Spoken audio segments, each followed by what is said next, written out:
Hello പറയടാ റോളിയ.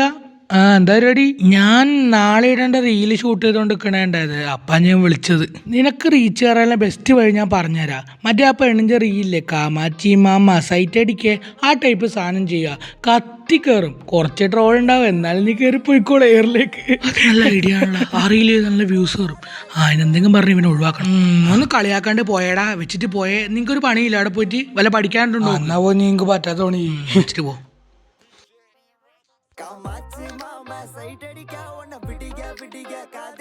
എന്താ വരൂ, എന്തുവാടേ ഇത്? എടാളെ ആരോടും പറയില്ല ഈ കാര്യം. ആരോടും പറയാണ്ട് തന്നെ എല്ലാരും അറിഞ്ഞോളും, നീ അറിയിച്ചോളും. പൊട്ടാ, ഞാനത് തമാശക്ക് പറഞ്ഞതാടാ, ഞാനത് സീരിയസ് ആയിട്ട് എടുത്തടാ. എടാ, ആ വീടിന്റെ വ്യൂസും ഒക്കെ നല്ല റീച്ച് ഉണ്ടാ, അപ്പൊ എനിക്കും കുറച്ച് റീച്ചൊക്കെ കയറും. നീ പറഞ്ഞ നല്ല ഐഡിയ ആടാ. നീ വാ, നമുക്ക് ഒരുമിച്ച് ഫേമസ് ആവാ. വാ, നിനക്ക് ഭ്രാന്തല്ല, മുഴുത്ത ഭ്രാന്താണ്. നീ ഒറ്റക്കൊന്ന് കാമാച്ച മൂരാച്ച എന്തെങ്കിലുമൊക്കെ ഉണ്ടാക്ക്. അപ്പൊ ഓക്കെ ബൈ. വേണ്ട അല്ലേ, ഞാൻ എന്റെ കാമാച്ച് സെറ്റ് ആക്കട്ടെ.